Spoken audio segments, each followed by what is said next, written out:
2. Los moriscos se han lanzado a la rebelión, es cierto, pero son los cristianos viejos quienes los empujan a la desesperación, con su arrogancia, sus latrocinios y la insolencia con que se apoderan de sus mujeres. Los propios sacerdotes se comportan del mismo modo. Como toda una aldea morisca se hubiese quejado ante el arzobispo de su pastor, se mandó averiguar el motivo de la queja. Que se lo lleven de aquí, pedían los feligreses, o si no, que se le case, pues todos nuestros hijos nacen con ojos tan azules como los suyos. Francés de Álava, embajador de España en Francia, a Felipe II, 1568. Jubiles era el lugar principal de una taa, compuesta por una veintena de aldeas, repartidas por las escabrosas estribaciones de Sierra Nevada. De todas sus tierras, un cuarto de los marjales, nota, medida equivalente a 441,75 metros cuadrados, fin de nota, era de regadío y el resto de secano. Se cultivaba trigo y cebada. Contaba con más de 4.000 marjales de viña, olivos, higueras, castaños y nogales, pero sobre todo morales, el alimento de los gusanos de seda, la mayor fuente de riqueza de la zona, aunque la de Jubiles tampoco alcanzara el prestigio del que gozaban las sedas de otras taas de las Alpujarras. En aquellas cumbres, a más de 1.000 varas sobre el nivel del mar, los moriscos, sufridos y laboriosos, cultivaban hasta el pedazo de tierra más abrupto que pudiera proporcionar algo de mies. Las laderas de la montaña, allí donde no asomaba la roca, se veían escalonadas a través de pequeños bancales enclavados en los lugares más recónditos. Aquel día, con el sol ya en lo más alto, volvía a Jubiles procedente de uno de aquellos bancales el joven Hernando Ruiz, un muchacho de 14 años de edad, de cabello castaño oscuro, aunque de piel bastante más clara que la morena verdinegra de sus congéneres. Sus facciones, con todo, eran similares a las de los demás moriscos de pobladas tejas, a pesar de que en ellas destacaban unos grandes ojos azules. Era de mediana estatura, delgado, ágil y fibroso. Acababa de recoger las últimas aceitunas de un viejo olivo que resistía el frío de la sierra, resguardado y retorcido justo al lado del bancal en el que crecería el trigo. Lo había hecho a mano.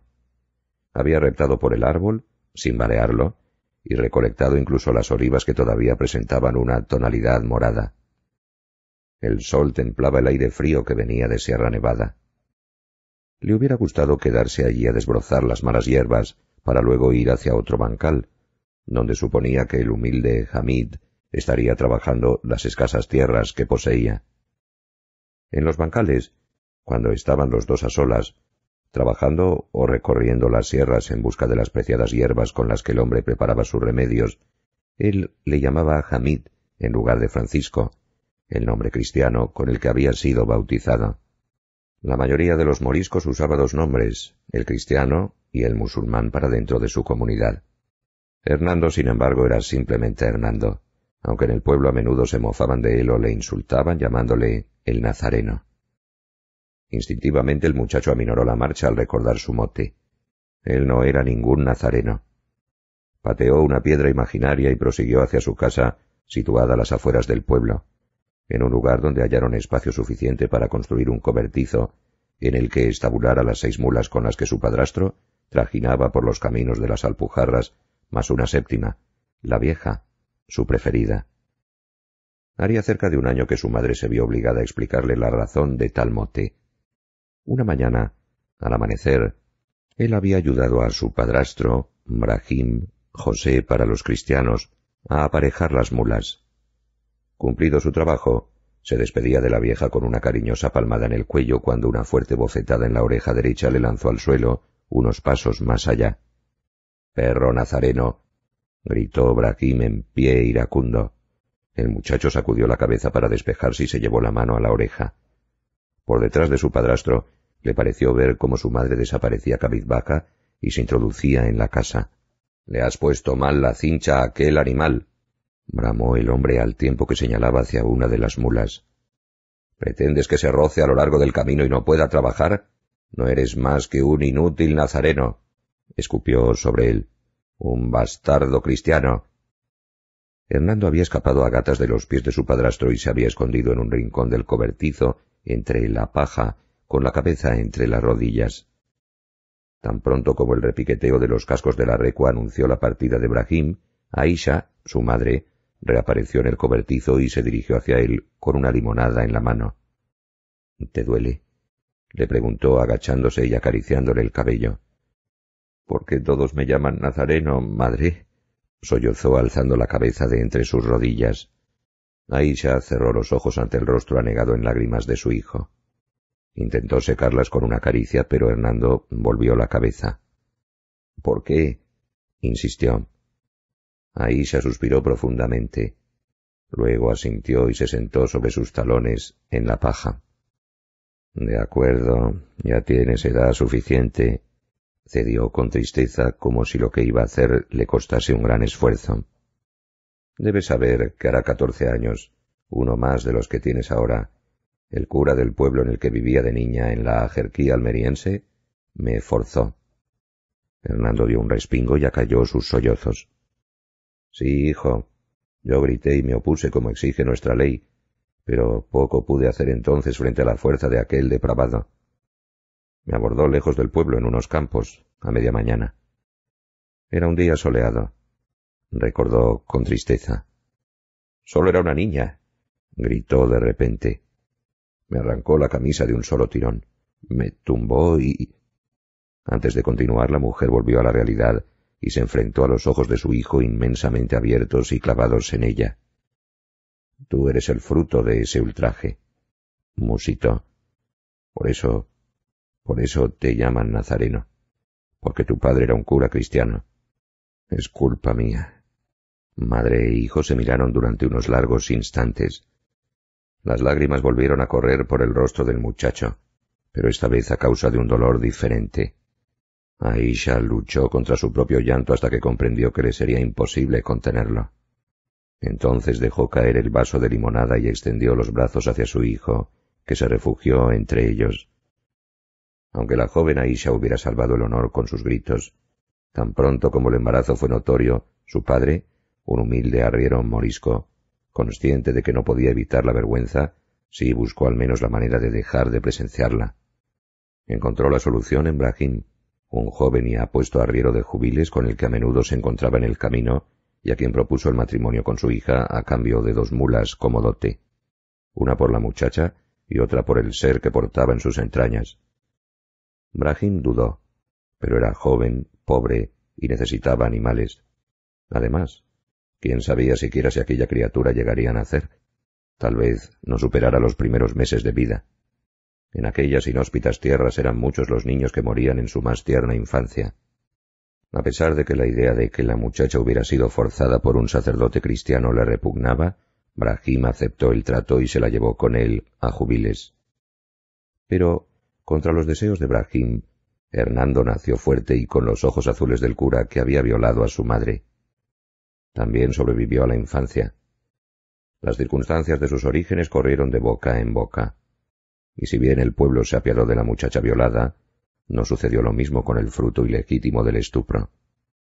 Aquel desprecio fue en aumento al ver las atenciones que dedicaban al chico don Martín y Andrés, mayores incluso que las que concedían a los niños cristianos, como si quisieran salvar de las influencias de los seguidores de Mahoma al bastardo de un sacerdote.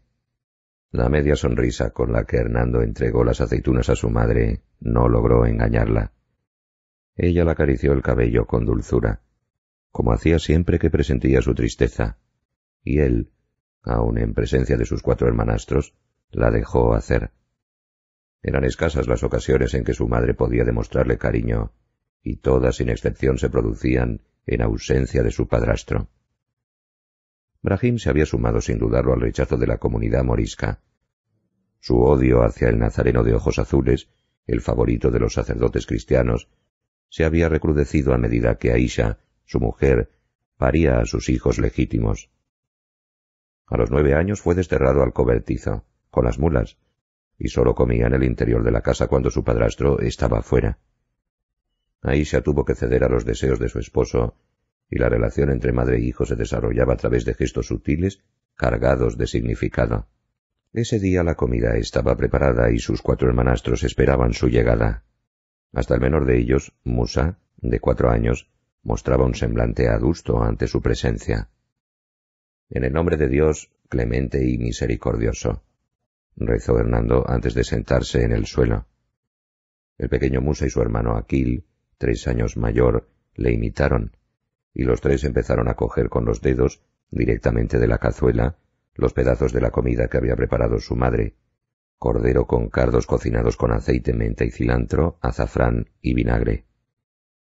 Hernando desvió la mirada hacia su madre, que los observaba recostada contra una de las paredes de la pequeña y limpia estancia que utilizaban como cocina, comedor y dormitorio provisional de sus hermanastros. Raisa y Zahara, sus 2 hermanastras, se hallaban en pie junto a ella, a la espera de que los hombres terminasen de comer para poder hacerlo ellas a su vez. Él masticó un trozo de cordero y sonrió a su madre. Tras el cordero con cardos, Zahara, su hermanastra de 11 años, trajo una bandeja de uvas pasas. Pero Hernando ni siquiera tuvo tiempo de llevarse un par a la boca. Un repiqueteo apagado, lejano, le obligó a erguir la cabeza. Sus hermanastros percibieron el gesto y dejaron de comer, atentos a su actitud. Ninguno de los 2 tenía la capacidad de prever con tanta anticipación la llegada de las mulas. «¡La vieja!», gritó el pequeño Musa cuando el sonido de la mula se hizo perceptible para todos. Hernando apretó los labios antes de volverse hacia su madre. Eran los cascos de la vieja, parecía confirmar ésta con su mirada. Luego trató de sonreír, pero el gesto se quedó en una mueca triste, similar a la que esbozaba Isha. Brahim volvía a casa. «Alabado sea Dios», rezó para poner fin a la comida y levantarse con fastidio. Fuera, la vieja, seca y enjuta, plagada de mataduras y libre de cualquier arreo, le esperaba pacientemente. «Ven, vieja», le ordenó Hernando y con ella se dirigió al cobertizo. El irregular sonido de los pequeños cascos del animal le siguió mientras rodeaba la casa. Una vez en el interior del cobertizo, le echó algo de paja y acarició su cuello con cariño. «¿Cómo ha ido el viaje?», le susurró mientras examinaba una nueva matadura que no tenía antes de partir. La observó comer durante unos instantes antes de echar a correr montaña arriba. Su padrastro le estaría esperando, agazapado, lejos del camino que venía de Ugíjar. Corrió largo rato campo a través, atento a no cruzarse con ningún cristiano. Evitó los bancales sembrados, o cualquier otro lugar en el que alguien pudiera estar trabajando, incluso a aquella hora. Casi sin aliento, llegó a un lugar rocoso y de difícil acceso, abierto a un despeñadero, desde donde distinguió la figura de Brahim. Era un hombre alto, fuerte, barbudo, ataviado con una gorra verde de ala muy ancha y una capa azul de medio cuerpo por la que asomaba una faldilla plisada que le cubría hasta la mitad de los muslos. Llevaba las piernas desnudas y unos zapatos de cuero atados con correas. A primeros de año, cuando entraran en vigor las nuevas leyes, Brahim, como todos los moriscos del reino de Granada, debería sustituir aquellas vestiduras por atuendos cristianos. Al cinto, retando a las prohibiciones en vigor, brillaba un puñal curvo. Tras el morisco, paradas una detrás de otra, ya que ni siquiera cabían por parejas en aquel estrecho saliente de la roca, estaban las 6 mulas cargadas. En la pared de la quebrada se atisbaban las entradas a unas pequeñas cuevas. Al avistar por fin a su padrastro, Hernando dejó de correr. El temor que siempre sentía ante su proximidad se agudizó. ¿Cómo le recibiría en esta ocasión? La última vez le abofeteó por haberse retrasado, aunque él había corrido a su encuentro sin entretenerse. «¿Por qué te detienes?», vociferó el morisco. Aceleró los pocos pasos que le separaban, encogiéndose instintivamente al pasar junto a él. No se libró de un fuerte pescozón. Trastabilló hasta alcanzar la primera mula, y se apostó a la entrada de una de las cuevas tras deslizarse de costado entre roca y mulas. En silencio, empezó a introducir en ella las mercancías que descargaba su padrastro de los animales. «Este aceite es para Juan», le advirtió entregándole una tinaja. «Aisar», gritó el nombre musulmán ante la duda que percibió en su hijastro. «Este otro para Faris». Hernando ordenaba las mercancías en el interior de la cueva mientras se esforzaba por retener en la memoria los nombres de sus propietarios. Cuando las mulas estuvieron medio descargadas, Brahim emprendió el camino de Jubiles, y el muchacho se quedó en la entrada de la cueva recorriendo con la mirada la vasta extensión que se abría a sus pies hasta la sierra de la Contraviesa. No permaneció mucho rato, conocía de sobra aquel paisaje. Se introdujo en la cueva y se entretuvo en curiosear las mercaderías que acababan de esconder y las muchas otras que se almacenaban allí. Centenares de cuevas de las Alpujarras se habían convertido en depósitos donde los moriscos escondían sus bienes. Antes de que anocheciera, los propietarios de aquellos productos pasarían por allí a recoger lo que les interesaba. Cada viaje era igual. Antes de llegar a Jubiles, viniera del lugar del que viniese, su padrastro soltaba a la vieja y le ordenaba que fuera a casa. Conoce las Alpujarras mejor que nadie. Llevo toda la vida en estos caminos y pese a ello algunas veces me ha salvado de situaciones difíciles. Acostumbraba a comentar el arriero. Esa era la señal. La vieja llegaba sola a Jubiles y Hernando acudía de inmediato a las cuevas a reunirse con su padrastro. Allí dejaban la mitad de lo mercadeado, y así los elevados impuestos que su padrastro tenía que pagar por los beneficios de su trabajo descendían a la mitad. Por su parte, los compradores hacían lo propio en aquella o en otras grutas parecidas con muchas de las mercancías que recogían de manos de Hernando antes de que llegaran a Jubiles. Los innumerables arrendadores de diezmos y primicias o los alguaciles que cobraban multas y sanciones acostumbraban a entrar en las casas de los moriscos a cobrar y embargar cuanto encontraban en ellas, incluso aunque su valor fuera superior a lo adeudado. Después no daban cuenta del resultado de las subastas y los moriscos perdían así sus propiedades.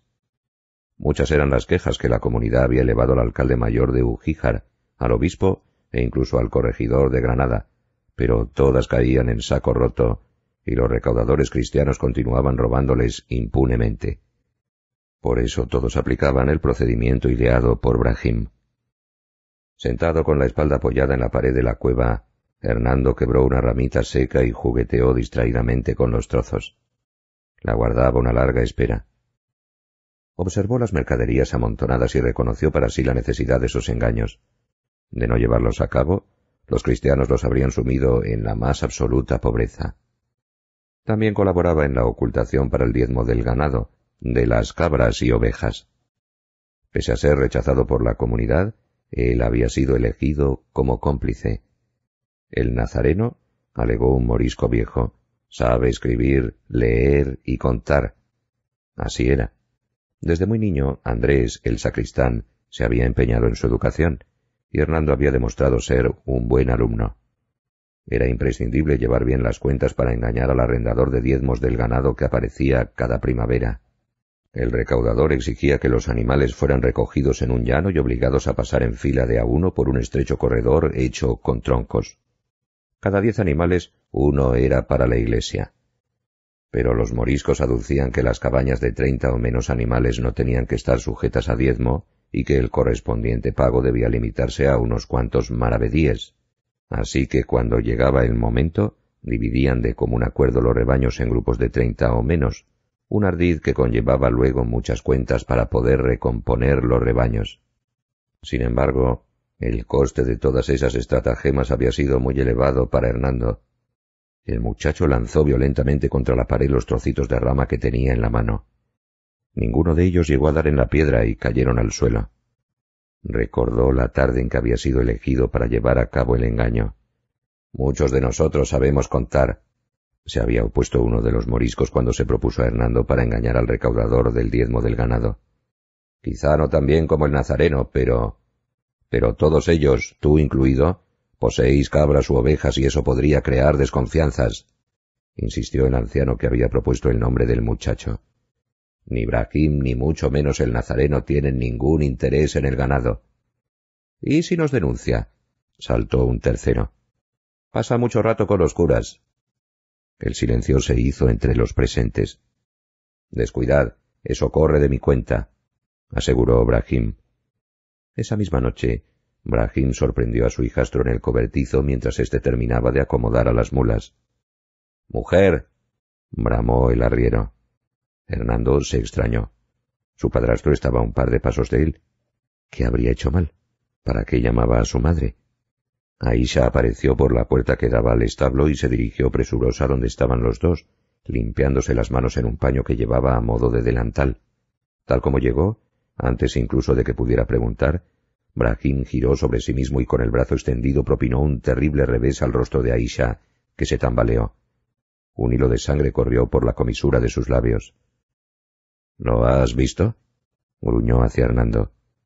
100 como esos serán los que recibirá tu madre como se te ocurra contarles algo a los curas acerca de los manejos de las cuevas o del ganado. Hernando permaneció toda la tarde en la cueva hasta que poco antes del anochecer llegó el último morisco. Por fin pudo bajar al pueblo para ocuparse de las mulas. Había que curarlas de las rozaduras y comprobar su estado. Allí donde dormía, en una esquina resguardada de las cuadras, encontró un cazo con gachas y una limonada de las que dio buena cuenta.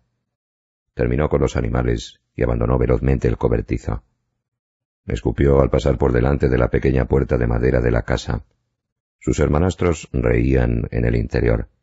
El bozarrón de su padrastro destacaba por encima del alboroto. Raisa le vio desde la ventana y le dedicó una sonrisa fugaz. Era la única que a veces se apiadaba de él, aunque incluso esas escasas muestras de afecto, como las de Aisha, debían realizarse a espaldas de Brahim. Hernando aligeró el paso hasta que empezó a correr en dirección a la casa de Hamid. El morisco, viudo, flaco y ajado, curtido por el sol y cojo de la pierna izquierda, vivía en una choza que había soportado 1000 reparaciones sin demasiado éxito. Aunque no sabía su edad, a Hernando le parecía uno de los más viejos del pueblo. Pese a que la puerta estaba abierta, Hernando la golpeó con los nudillos 3 veces. —La paz —contestó Hamid a la tercera. —He visto regresar a Brahim al pueblo —añadió en cuanto el muchacho hubo traspasado el umbral. Una humeante lámpara de aceite iluminaba la estancia, que era todo el hogar de Hamid, y pese a los desconchados de las paredes y las goteras que venían del terrado, la sala parecía pulcra y limpia, como todas las habitaciones de las casas moriscas. La chimenea estaba apagada. El único ventanuco de la choza había sido cegado para que no cayese el dintel. El muchacho asintió y se sentó en el suelo junto a él, sobre un almohadón raído. —¿Has rezado ya? Hernando sabía que se lo preguntaría. También sabía cuáles iban a ser las siguientes palabras. La oración de la noche es la única que podemos practicar con cierta seguridad, repetía siempre Hamid, porque los cristianos duermen. Si Andrés estaba empeñado en enseñarle las oraciones cristianas y a sumar, leer y escribir, el mísero Hamid, respetado como un alfaquí en el pueblo, hacía lo propio en cuanto a las creencias y enseñanzas musulmanas. Se había impuesto esa tarea desde que los moriscos rechazaron al bastardo de un sacerdote, como si compitiese con el sacristán cristiano y con toda la comunidad. También le hacía rezar en los bancales, a resguardo de miradas indiscretas, o recitaban las suras al unísono mientras paseaban por las sierras en busca de hierbas curativas. Antes de que contestara la pregunta de Hamid, éste se levantó, cerró y atrancó la puerta, y entonces ambos se desnudaron en silencio. El agua ya estaba preparada en unas vasijas limpias. Se colocaron en dirección a la Meca, la quibla. —¡Oh, Dios, Señor mío! —imploró Hamid, al tiempo que introducía las manos en la vasija y se las lavaba 3 veces. Hernando le acompañó en las oraciones e hizo lo propio en su vasija. —Con tu auxilio me preservo de la suciedad y maldad de Satanás, maldito. Luego procedieron a lavarse el cuerpo tal y como era preceptivo. Partes pudendas, manos, narices y cara, el brazo derecho y el izquierdo desde la punta de los dedos al codo, la cabeza, las orejas y los pies hasta los tobillos. Acompañaron cada ablución con las oraciones pertinentes, si bien en ocasiones Hamid dejaba que su voz se fuera convirtiendo en un murmullo casi inaudible. Era la señal del alfaquí para cederle la dirección de los rezos. El muchacho sonreía y los dos proseguían el ritual con la vista perdida en dirección a la quibla. —Que el día del juicio me entregues —oraba en voz alta el muchacho. Hamid entrecerraba los ojos, asentía satisfecho y se sumaba de nuevo a la letanía. —Mi carta en mi mano derecha, y tomes de mí ligera y buena cuenta. Tras las abluciones iniciaron la oración de la noche inclinándose 2 veces, agachándose hasta tocar las rodillas con las manos. —Alabado sea Dios. Empezaron a rezar al unísono.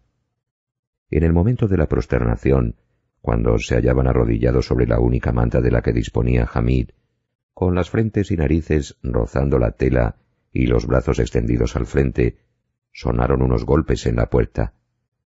Los dos enmudecieron, inmóviles sobre la manta. Los golpes se repitieron, esta vez más fuertes. Hamid giró el rostro sobresaltado hacia el muchacho para encontrarse con sus ojos azules que refulgían a la luz de la vela. «Lo siento», parecía decirle. Él ya era mayor, pero Hernando... «¡Hamid! ¡Abre!», se escuchó en la noche. Hamid. Pese a su pierna lisiada, el morisco pegó un salto y se plantó ante la puerta. Hamid. Ningún cristiano le hubiera llamado así. La paz. El visitante pilló a Hernando todavía arrodillado sobre la manta, con los pulgares de los pies apoyados en ella. La paz. Le saludó el desconocido, un hombre bajo, moreno de piel, curtido por el sol y bastante más joven que Hamid. «Este es Hernando», le presentó Hamid. «Hernando, él es Ali de Órgiva, el esposo de mi hermana. ¿Qué te trae por aquí a estas horas? Estás lejos de tu casa». Por toda contestación, Ali señaló con el mentón a Hernando. «El chico es de confianza», aseguró Hamid. «Tú mismo puedes comprobarlo». Ali observó a Hernando mientras éste se incorporaba y asintió con la cabeza. Hamid indicó a su cuñado que se sentase y después lo hizo él. Ali sobre la manta, Hamid sobre su almohadón raído. «Trae agua fresca y algunas uvas pasas», le pidió éste a Hernando. «En fin de año habrá mundo nuevo», auguró con solemnidad Ali sin esperar a que el muchacho cumpliera el encargo. El cuenco con la veintena escasa de pasas que Hernando dejó entre los dos hombres no podía ser más que el resultado de las limosnas del pueblo hacia el alfaquí. En algunas ocasiones, él mismo le había llevado presentes de parte de su padrastro, al que nadie tenía precisamente por generoso. Hamid asentía a las palabras de su cuñado en el momento en que Hernando tomó asiento en una de las esquinas de la manta. «Lo he oído», añadió. Hernando los observó con curiosidad. Ignoraba que Hamid tuviera parientes, pero no era la primera vez que oía esas palabras. Su padrastro no cesaba de repetir aquella frase, sobre todo al regreso de sus viajes a Granada. Andrés, el sacristán, le había explicado que era por la entrada en vigor de la nueva pragmática real, que obligaría a los moriscos a vestir como cristianos y abandonar el uso de la lengua árabe. «Ya hubo un intento fallido para el Jueves Santo de este año», prosiguió Hamid. «¿Por qué va a ser diferente ahora?» Hernando ladeó la cabeza. ¿Qué decía Hamid? ¿A qué intento fracasado se refería? «Esta vez saldrá bien», aseguró Ali. En la ocasión anterior, los planes para la insurrección estuvieron en boca de todas las alpujarras. Por eso los descubrió el marqués de Mondéjar y los del Albaicín se echaron atrás. Hamid le instó a continuar. Hernando siguió tan pronto escuchó la palabra insurrección. «En este caso se ha decidido que los de las alpujarras no sepan lo que va a suceder hasta que llegue el momento de tomar Granada. Se han dado instrucciones precisas a los moriscos del Albaicín, y se ha reunido en secreto a la gente de la Vega, del Valle de Lecrín y de Órgiva. Los casados se han ocupado de reclutar a los casados, los solteros a los solteros, y los viudos a los viudos. Hay más de 8.000 personas dispuestas a asaltar el Albaicín. Solo entonces se advertirá a los de las alpujarras. Se calcula que la región podrá armar a 100.000 hombres. ¿Quién está detrás de la insurrección esta vez? Las reuniones se celebran en casa de un cerero del Albaicín llamado Adelet. Asisten los que los cristianos llaman Hernando el Zaguer, alguacil de Cádiar, Diego López, de Mecina de Bombarón, Miguel de Rojas, de Ugíjar, y también Farax ibn Farax, el Tagari, Mofarrix, Alatar. Con ellos están bastantes monfíes, prosiguió Ali. «No me fío del todo de esos bandidos», le interrumpió Hamid. Ali se encogió de hombros. «Bien sabes», les excusó, «que muchos de ellos se han visto obligados a vivir en las montañas. A nosotros no nos hacen nada. Tú mismo hubieras ido con ellos de haber...» Ali evitó mirar la pierna inútil de Hamid. «La mayoría se ha lanzado al bandidaje por iguales injusticias que las que se cometieron contra ti». Ali dejó la frase en el aire en espera de la reacción de su cuñado. Hamid permitió que los recuerdos volaran durante unos segundos y frunció los labios en gesto de asentimiento. —¡Qué injusto! —saltó Hernando, pero cayó ante el brusco movimiento de mano con que Hamid recibió su intervención. —¿Qué monfíes se unirán? —preguntó entonces el alfaquí. —El partal de Narila, el Nacoz de Nihueles, el Seniz de Berchul. Hamid escuchaba con aire pensativo y Alí insistió. —Está todo estudiado. Los del Albaicín de Granada están preparados para el día de Año Nuevo. En cuanto se alcen, los 8000 de fuera de Granada escalaremos las murallas de la Alhambra por la parte del Generalife. Utilizaremos 17 escaleras que ya se están confeccionando en Ugíjar y Kentar. Yo las he visto. Están hechas a base de maromas de cáñamo, fuertes y resistentes, con unos travesaños de madera recia por los que pueden subir 3 hombres a la vez. Tendremos que ir vestidos a la usanza turca para que los cristianos crean que hemos recibido ayuda de Berbería o del sultán. Las mujeres trabajan en ello. Granada no está preparada para defenderse. La recuperaremos en igual fecha que aquella en la que se rindió a los reyes castellanos. ¿Y una vez se haya tomado Granada? Argel nos ayudará, el gran turco nos ayudará. Lo han prometido. España no puede soportar más guerras. No puede luchar en más sitios, pues ya lo hace en Flandes, en las Indias y contra los berberiscos y los turcos. En esta ocasión, Hamid alzó la mirada al techo. —Alabado sea Dios —murmuró. —Se cumplirán las profecías, Hamid —exclamó Alí—. Se cumplirán. El silencio, roto solo por la entrecortada respiración de Hernando, se apoderó de la estancia. El muchacho temblaba ligeramente y no cesaba de pasear la mirada de un hombre a otro. —¿Qué queréis que haga? ¿Qué puedo hacer? —preguntó de repente Hamid. —Soy cojo.